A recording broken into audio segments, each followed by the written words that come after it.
Actors and writers don't want to be replaced by AI-generated non-human actors and writers. Seems pretty reasonable, and the majority of people agree. But wait, of course, there is a catch. Now, a Yahoo Entertainment YouGov poll reveals that a majority of Americans would rather watch actual movie stars rather than deep fakes.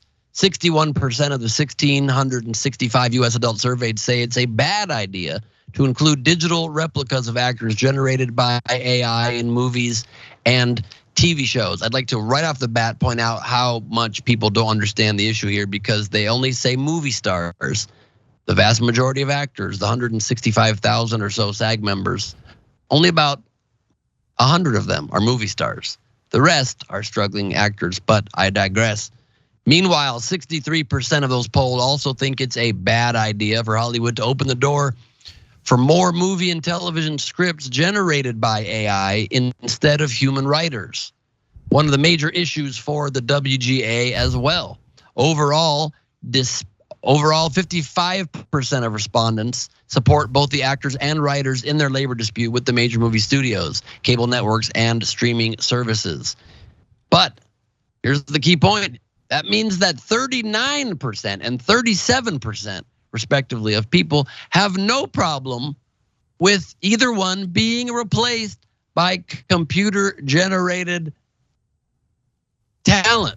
And 45% of people do not support both writers and actors not being replaced by literally robot actors, by computer-generated actors. How is this possible? I'm a member of SAG. I've been out on the picket lines. These are human beings fighting for living wage, fighting for working conditions that can possibly support a family, fighting for the ability to pay your bills with the art that we create that entertains the world. And a huge percentage of people are like, whatever, if computers take it, it's fine. Trust me, you're not going to like computer actors. Just trust me on that. The WGA has been walking the picket lines for over 100 days. I've been out there joining them as well, while SAG-AFTRA members are approaching their 50th day on strike. And while talks recently resumed between the writers and the Alliance of Motion Picture and Television Producers, or the AMPTP, which represents the studios and streamers, early indications suggest the two sides remain far apart on issues like AI. So it's not good. There's more to this story in a moment, but I would love to just take a break to discuss it if we can. Cenk? Yeah, I had the same comment and thought as you did. 39% thought, who needs those stinking actors? Let us go for robots. I think they will make better actors. For the record, I know that's not how AI works.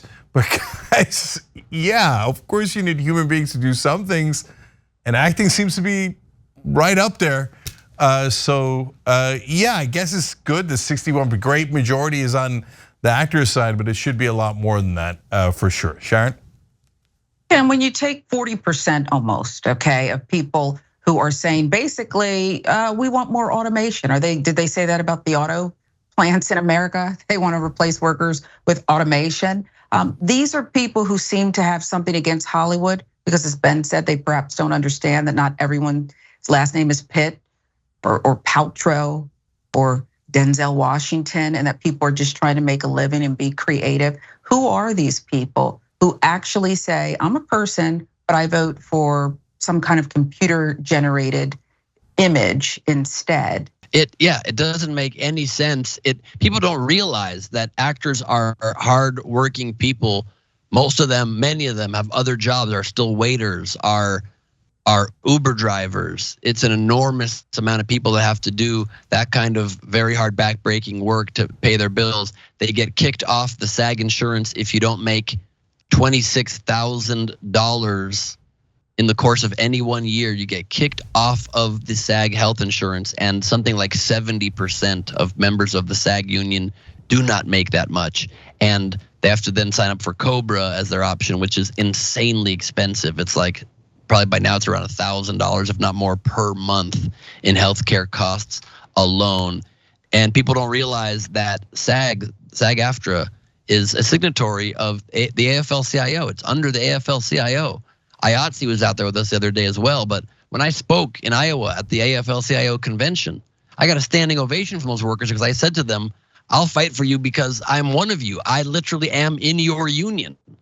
And people don't realize that. We are just working people, and it's very, very frustrating that that gets lost because, it seems shiny and fancy because you're on screens.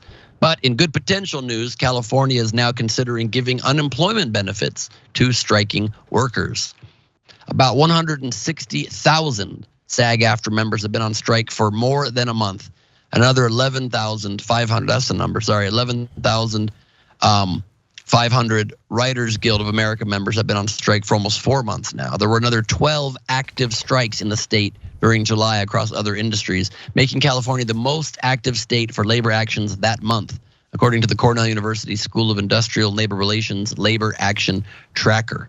Legislators are now considering a bill that would make any striking workers in the state eligible for unemployment benefits if their action lasts more than 2 weeks. If it passes, it would make California the third state in the nation to adopt such a policy, following the footsteps of New York and New Jersey.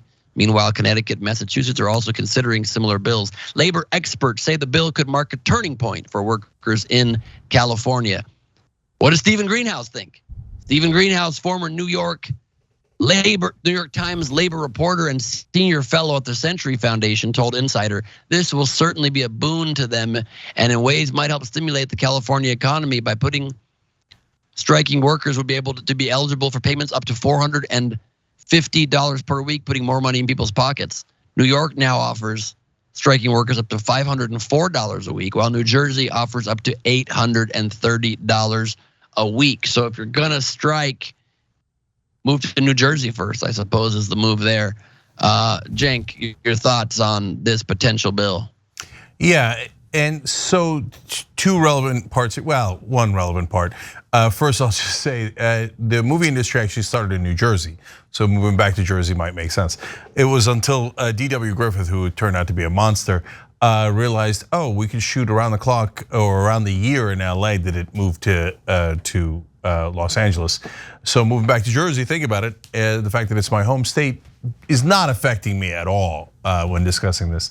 But in all seriousness, the important point is the movie industry execs said on the record, I mean, the person didn't give their name, but told the journalists they could print it, that we're just gonna try to have them go hungry. We think they're gonna run out of money and they're gonna get desperate, and we're gonna go as long as it takes for the writers to buckle because they have no options left. Well, if they're lose their apartments, lose their homes.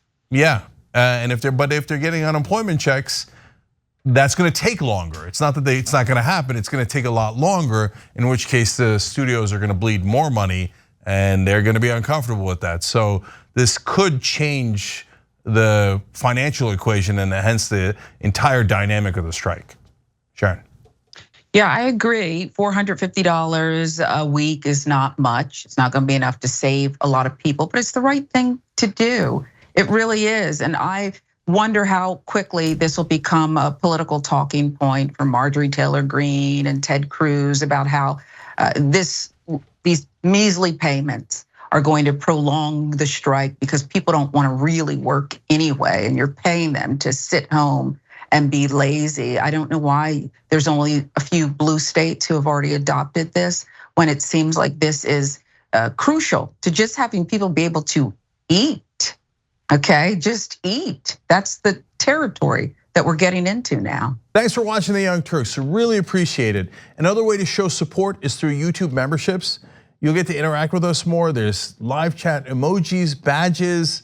You've got emojis of me, Anna, John, JR. So those are super fun. But you also get playback of our exclusive member-only shows and specials right after they air. So all of that, all you gotta do is click that join button right underneath the video. Thank you.